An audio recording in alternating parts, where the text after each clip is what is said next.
मुजफ्फरपुर से बड़ी खबर है, जहां जेपीआरवी विधायक के घर छापेमारी हुई है। एमएलए अमित कुमार रानू के घर पर छापा पड़ा है। सीतामढ़ी के बेलसंड से विधायक हैं। एमएलए के भाई पर दबंगई का आरोप लगा है। सोनू सिंह पर जमीन को लेकर केस दर्ज है।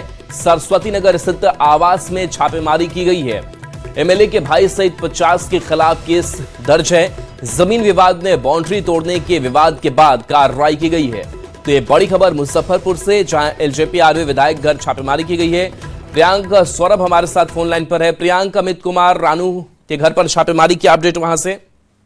जी, यह विवाद जो है दरअसल उनके भाई से जुड़ा हुआ है। विधायक अमित कुमार रानू जो कि सीतामढ़ी के विलसंड के विधायक है, लुत्फा विलास के विधायक हैं, और उनके भाई सोनू सिंह को लेकर एक विवाद है जो बीते 20 अगस्त को अय्यापुर थाना क्षेत्र में ही जमीन को लेकर दबंगई करने का आरोप लगा था, जहां पर वो कई लोगों के साथ, कई गाड़ियों के साथ पहुंचे थे और बाउंड्री वगैरह जो किया हुआ था उसको तोड़फोड़ किया गया था। तो इस मामले में जो है एफआईआर दर्ज कराई गई और पहले से भी करीब 13 एफआईआर जो है उनके खिलाफ दर्ज कराई गई थी। तो इसी मामले पर पुलिस ने अब कोर्ट से सर्च वारंट लिया है और उसके बाद अब विधायक के आवास पर उनके भाई की से संबंधित तमाम कागजातों को और तमाम चीजों को खंगालने के लिए पहुंची है। बीते कई घंटों से यह रेड जारी है और इस मामले में पहले भी 1-2 लोगों की गिरफ्तारी हो चुकी है। बताया जा रहा है कि विधायक के भाई व अन्य के खिलाफ, वही 50 अज्ञात के खिलाफ जो है वह एफआईआर इसमें दर्ज कराई गई है। उसी मामले पर यह रेड चल रही है। जी, अपने भाई के इस पूरे मामले को लेकर के विधायक का क्या स्टैंड है? अभी तक विधायक अमित कुमार रानू का इस पर कोई भी बयान नहीं आया है। हम प्रयास कर रहे हैं कि वह इस मामले में कुछ बताए, लेकिन फिलहाल जो है वह रेड चल रही है और पुलिस की कार्रवाई जारी है। तो अभी तक किसी तरह का कोई बयान सामने नहीं आया। जी, तो ये किसने आरोप लगाया? क्या कोई पड़ोसी हैं जिनकी बाउंड्री तोड़ी गई? क्या हुआ? जी, ये जमीन से जुड़ा विवाद है। जमीन की खरीद बिक्री को लेकर जिस तरीके से मुजफ्फरपुर में यह जो कारोबार है काफी फल फूल रहा है, तो ऐसे में अय्यापुर थाना क्षेत्र में ही जमीन को लेकर विवाद। एक जमीन है जहां पर बाउंड्री करा लिया गया था, तो उसी को लेकर यह पहुंचे थे और कब्जा, शायद संभवतः कब्जा हटाने को लेकर ही वह बाउंड्री वगैरह जो किया गया था उसकी तोड़फोड़ की गई थी। तो यह विवाद बीते 20 अगस्त का है और इसी को लेकर अब यह कार्रवाई हुई, जिसमें पहले भी 2 से 3 लोगों की गिरफ्तारी हो चुकी है। जी, चलिए, शुक्रिया प्रियांक इस अपडेट के लिए आपका। पटना से बड़ी खबर है, जहां नीट की परीक्षा में धांधली मामले में ईओयू ने 2 आरोपी से पूछताछ की है। डॉक्टर रविशंकर और अश्विनी से पूछताछ हुई है। पूछताछ में दोनों ने कई राज उगले हैं। 7 से 8 स्कॉलर डॉक्टर के नाम बताए हैं। आरोपी स्कॉलर डॉक्टर की तलाश तेज कर दी गई है। दोनों को वापस जेल भेजा गया है। ईओयू ने अब तलाश तेज कर दी है। पीएमसीएच, एनएमसीएच के आरोपी डॉक्टर हैं। इसके साथ साथ एनएनएमएमसीएच बेतिया के भी डॉक्टर हैं। पावापुरी मेडिकल कॉलेज के भी डॉक्टर इसमें शामिल हैं। तो देखिए, नीट की परीक्षा धांधली मामले में 2 डॉक्टरों से पूछताछ हुई, जिन्होंने कई स्कॉलर्स डॉक्टर्स के नाम लिए, जिसमें पीएमसीएच, एनएमसीएच, एएनएमसीएच के डॉक्टर शामिल है। इसके साथ साथ बेतिया, पावापुरी मेडिकल कॉलेज के भी डॉक्टर शामिल है। फॉर्म भरते समय सेटिंग की गई थी और असली परीक्षार्थी और स्कॉलर की सेटिंग की गई थी और इस पूरे मामले में अब कार्रवाई आगे बढ़ी है।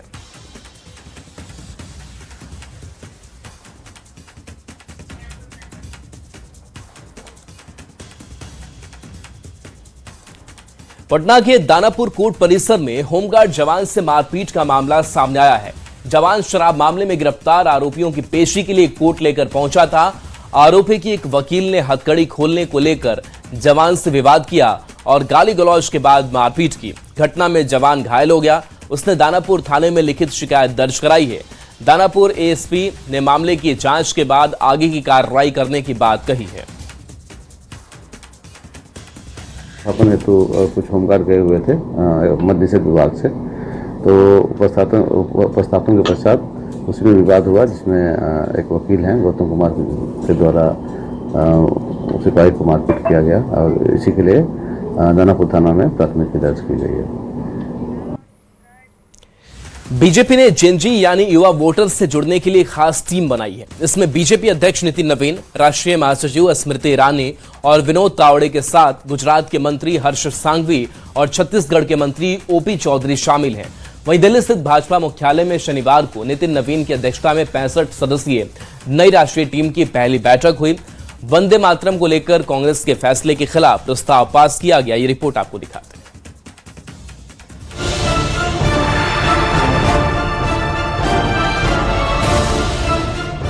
बीजेपी ने जेनजी यानी युवा वोटर से जुड़ने के लिए खास टीम बनाई है। इसमें भाजपा अध्यक्ष नितिन नवीन, राष्ट्रीय महासचिव स्मृति ईरानी और विनोद तावड़े के साथ गुजरात के मंत्री हर्ष संघवी और छत्तीसगढ़ के मंत्री ओपी चौधरी शामिल हैं। दिल्ली का बीजेपी मुख्यालय, पार्टी की नई राष्ट्रीय टीम और मिशन युवा संवाद। पार्टी अध्यक्ष नितिन नवीन की अध्यक्षता में 65 सदस्यीय नई राष्ट्रीय टीम की पहली बैठक हुई। बैठक में संगठन को मजबूत करने और आने वाले दिनों की राजनीतिक रणनीति पर मंथन हुआ। इसी बैठक में वंदे मातरम को लेकर कांग्रेस के फैसले के खिलाफ प्रस्ताव भी पास किया गया। बीजेपी ने कांग्रेस के कार्यक्रमों में राष्ट्रगीत के सिर्फ 2 पैरा लगाने की फैसले की निंदा की। पार्टी ने कहा कि वंदे मातरम के सम्मान से राजनीतिक सुविधा या तुष्टीकरण के लिए समझौता नहीं होगा। बीजेपी अब वंदे मातरम की विरासत को मुल्क भर में पहुंचाने के लिए अभियान चलाएगी। यानी राष्ट्रगीत का मुद्दा अब बीजेपी के बड़े राष्ट्रवादी नैरेटिव का हिस्सा बनने जा रहा है। लेकिन बैठक में सिर्फ वंदे मातरम की बात नहीं हुई। बीजेपी ने युवाओं के बीच अपनी पकड़ मजबूत करने की रणनीति पर भी जोर दिया। नए पदाधिकारियों को ऑर्डर दिया कि युवाओं से लगातार संवाद बढ़ाया जाए। इसके लिए अलग अलग टीमें बनाने की तैयारी है। इन टीमों में युवा मोर्चा के साथ पार्टी के पूर्व पदाधिकारी भी भूमिका निभाएंगे। बीजेपी की नजर खास तौर पर 14 साल के ऊपर के युवाओं पर है। पार्टी इस संगठन की पहुंच इस आयु वर्ग तक बढ़ाना चाहती है। युवाओं के मुद्दों को समझने, उनसे सीधा संवाद करने और उन्हें संगठन से जोड़ने के लिए बड़े आउटरीच कार्यक्रमों की तैयारी है। आने वाले दिनों में मुल्क भर के वरिष्ठ नेताओं की टीमें भी गठित की जा सकती है। यानी बीजेपी की नई राष्ट्रीय टीम की पहली बैठक में 2 बड़े मैसेज साफ नजर आए। एक तरफ वंदे मातरम को लेकर कांग्रेस पर हमला, तो दूसरी तरफ युवा वोटर्स तक पहुंच बढ़ाने की तैयारी। बीजेपी अब मुल्क भर में युवाओं के बीच संवाद और आउटरीच को और आक्रामक बनाने की तैयारी में है। इधर बैठक के बाद बीजेपी नेता संबित पात्रा ने प्रेस कॉन्फ्रेंस की। अब सुनिए वंदे मातरम और युवा संवाद को लेकर संबित पात्रा ने क्या कहा। हमने देखा कि किस प्रकार से जब कांग्रेस की पूर्व अध्यक्षा आदरणीय सोनिया गांधी जी, कांग्रेस के पूर्व अध्यक्ष आदरणीय श्री राहुल गांधी जी, उनकी मौजूदगी में जब तिरंगा लहराया जा रहा था, फहराया जा रहा था, उस समय जब वंदे मातरम शुरू हुआ, आरंभ हुआ, तो सोनिया जी ने इशारों में 2 छंदों के बाद, 2 पदों के बाद, 2 स्टैंजास के बाद स्टॉप स्टॉप कहते हुए उन्हें देखा गया। 19 अगस्त 2026, आज से कुछ दिनों पहले CWC के मीटिंग में, कांग्रेस वर्किंग कमेटी के मीटिंग में एक रिजोल्यूशन पारित किया गया, जो रिजोल्यूशन 1937 में कांग्रेस वर्किंग कमेटी ने अक्टूबर माह में कलकत्ता में पारित किया था। और वो रिजोल्यूशन था कि हम 6 छंदों के वंदे मातरम को नहीं मानेंगे, हम वंदे मातरम का विभाजन करेंगे, वंदे मातरम को काट छांट करके केवल 2 ही स्टैंजा, 2 ही पद वंदे मातरम का गाएंगे। यानी बीजेपी की नई राष्ट्रीय टीम की पहली बैठक में वंदे मातरम से लेकर युवा संवाद तक कई अहम मुद्दों पर रणनीति तैयार हुई। वंदे मातरम के सम्मान को लेकर बीजेपी ने कांग्रेस के फैसले की निंदा की, तो वही 14 साल के ऊपर के युवाओं तक संगठन की पहुंच बढ़ाने का फैसला किया गया। युवा मोर्चा, पूर्व पदाधिकारी और वरिष्ठ नेताओं को जोड़कर देश भर में युवा संवाद और आउटरीच कार्यक्रम चलाने की तैयारी है। अब देखना होगा कि बीजेपी की ये नई रणनीति युवाओं के बीच पार्टी की पकड़ को कितना मजबूत करती है। Bureau report, news 18 Delhi NCR। बड़ी खबर जामताड़ा से है, जहां करमाटाड़ के थंडाडी में फेसबुक पर कथित आपत्तिजनक धार्मिक टिप्पणी को लेकर तनाव है। बड़ी संख्या में लोग आक्रोशित होकर युवक के घर पहुंच गए और मकान को घेर लिया। देखते देखते मौके पर भीड़ बढ़ गई, जिसके बाद स्थिति तनावपूर्ण हो गई। करमाटाड़ थाना प्रभारी पुलिस बल के साथ घटनास्थल पर पहुंचे और भीड़ को नियंत्रित करने का प्रयास किया। इस दौरान पुलिस और लोगों के बीच धक्का मुक्की होने की भी सूचना है। पुलिस गाड़ी में तोड़फोड़ के साथ युवक के घर को नुकसान पहुंचाए जाने की भी बात सामने आई है। हालांकि इन घटनाओं की आधिकारिक पुष्टि फिलहाल नहीं हुई है। तो तस्वीर आपको दिखा रहे हैं, जहां पर करमाटाड़ में धार्मिक टिप्पणी पर तनाव बना हुआ है। हालांकि पुलिस ने कुछ उपद्रवियों की पहचान की है और इनके खिलाफ कार्रवाई आगे बढ़ा रही है। आए हुए यहाँ पर थाना में तो जो लड़का जो गलत टिप्पणी किया है उसी के लिए सब देखिए बाहर आदमी अंदर है। गुजरात के कच्छ जिले में कबाड़ के बाड़े में हुए भयानक विस्फोट का दिल दहला देने वाला सीसीटीवी फुटेज सामने आया है, जिसमें धमाके की भयावहता साफ दिखाई दे रही है। जानकारी के अनुसार छोटा हाथी टेम्पो की डीजल टंकी में अचानक हुए इस भीषण धमाके की चपेट में आने से एक ही परिवार के 4 सदस्यों की मौके पर ही दर्दनाक मौत हो गई, जबकि 2 अन्य गंभीर रूप से झुलस गए हैं, जिन्हें अस्पताल में भर्ती कराया गया है।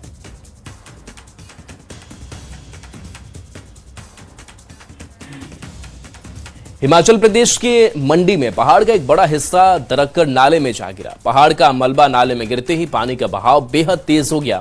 घटना के दौरान पानी की लहरें करीब 30 फीट तक ऊंची उठती दिखाई दी, जिससे इलाके में दहशत फैल गई। हालांकि राहत की बात यह रही कि पहाड़ का हिस्सा खाली जगह पर गिरा, जिसके चलते किसी तरह के जान माल के नुकसान की सूचना नहीं।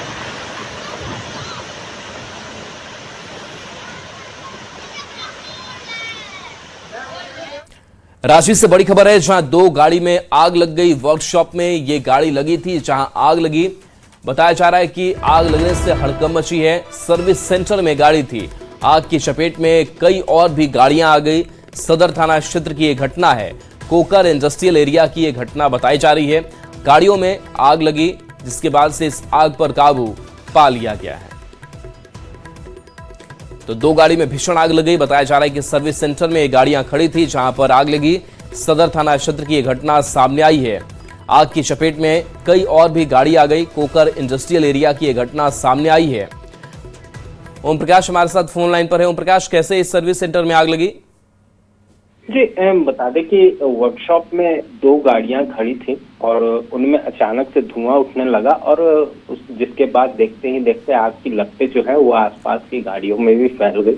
हालांकि जो मौके पर मौजूद कर्मी थे और फिर जो फायर ब्रिगेड की गाड़ियां उनके मदद से आग पर काबू पाया गया, लेकिन इस आग की चपेट में आने से करीब 3 से 4 गाड़ियां जो है वो बुरी तरह जलकर राख हो चुकी हैं। फिलहाल स्थिति में ये जानकारी नहीं सामने आ पाई है कि आखिर आग किन वजहों से लगी, क्योंकि गाड़ियां खड़ी थी। ऐसे में शॉर्ट सर्किट या फिर कोई मतलब गलती क्या कुछ हुआ है, इन तमाम चीजों को लेकर जांच की जा रही है। लेकिन जिस तरह से ये घटना हुई वो कहीं ना कहीं बताती है कि स्थितियां जो है वहां पर जो सुरक्षा प्रोटोकॉल थे क्या उनका अनुपालन नहीं किया जाता। इन तमाम चीजों पर सवाल जरूर उठ रहे हैं।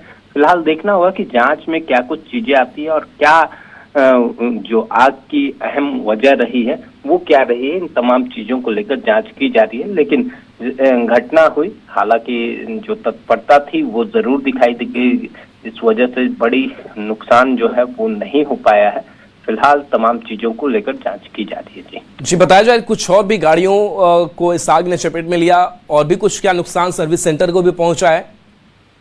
जी, सर्विस सेंटर के बाहर ये गाड़ियां खड़ी थी और सर्विस सेंटर के बाहर 2 गाड़ियों में जो शुरुआती जो जानकारी दी जा रही है कि 2 गाड़ियों में से अचानक धुआं उठने लगा, जिसके बाद ये आग जो है वो देखते ही देखते फैल गई, जिस वजह से 3 से 4 गाड़ियां जो हैं वो क्षतिग्रस्त हुई हैं, जिसमें जो आग की चपेट में आई है।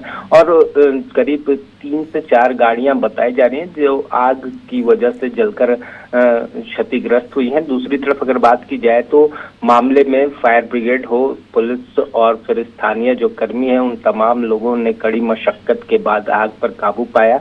लेकिन एक बड़ी घटना जरूर टली है। लेकिन खासतौर से अगर बात की जाए तो सुरक्षा के संबंधित जो प्रोटोकॉल्स हैं उनका अनुपालन हुआ या नहीं हुआ, इन तमाम चीजों की जांच की जा रही है। और साथ ही ये भी देखा जा रहा है कि आग की वजह क्या रही। शॉर्ट सर्किट, अगर खड़ी गाड़ियां थी तो शॉर्ट सर्किट होना भी अपने आप में एक बड़ी बात है कि आखिर किन वजहों से ये शॉर्ट सर्किट हुआ है। इन तमाम चीजों को लेकर फिलहाल जो फायर ब्रिगेड की टीम है वो भी जांच कर रही है। तो जो वर्कशॉप के इंटरनल जो अपने प्रबंधन की जिम्मेवारी है उसके द्वारा भी ये जांच की जा रही है। जी चलिए, शुक्रिया ओम प्रकाश इस अपडेट के लिए आपका।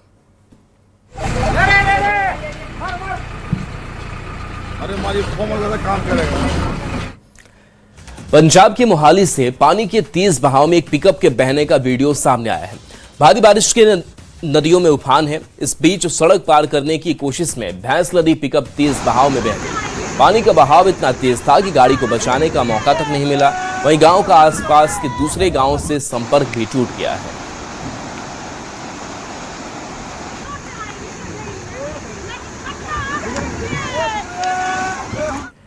मुंगेर में गंगा का जलस्तर तेजी से बढ़ रहा है। आज सुबह जलस्तर 38.70 मीटर दर्ज किया गया, जो चेतावनी स्तर से ऊपर और खतरे के निशान से महज 63 सेंटीमीटर नीचे है। जलस्तर बढ़ने के साथ सदर प्रखंड के कुतलुपुर पंचायत में कटाव भी तेज हो गया है। हरिबाबू टोला में किसानों के खेत गंगा में समा रहे हैं। कटाव स्थल से महज 10 फीट दूर कई घर हैं। ग्रामीणों को घर गंगा में समाने का डर सता रहा है। प्रशासन ने कटाव रोकने का काम शुरू किया है, लेकिन कई जगह काम बाकी है। तो तस्वीर आपको दिखा रहे हैं, जहां पर देखिए अब कटाव जो है वो तेज हो चला है। जमीन लगातार नदी में समा रही है। इसके साथ साथ जो आसपास के रहने वाले लोग हैं वो भी दहशत में हैं। वो चिंतित है कि कब उनका घर नदी के आगोश में आ जाए।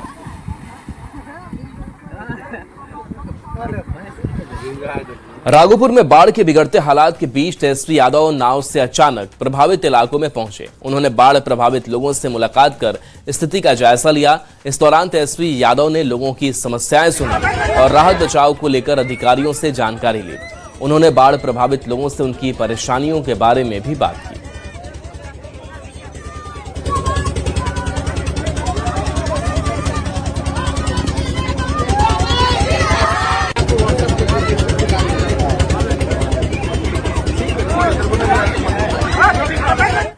भागलपुर में गंगा का जलस्तर लगातार बढ़ रहा है। सुल्तानगंज में गंगा खतरे के निशान से करीब 50 सेंटीमीटर ऊपर बह रही है। बीते 24 घंटे में तेजी से जलस्तर में बढ़ोतरी हुई है। अजगैबीनाथ गंगा घाट जलमग्न होने के बाद अब नमामि गंगे घाट पर भी पानी का दबाव बढ़ रहा है। नमामि गंगे घाट की सीढ़ियों पर पानी भरने लगा है। बढ़ते जलस्तर को देखते हुए जिला प्रशासन की ओर से नमामि गंगे घाट और अजगैबीनाथ गंगा घाट पर श्रद्धालुओं की सुरक्षा बढ़ा दी गई है।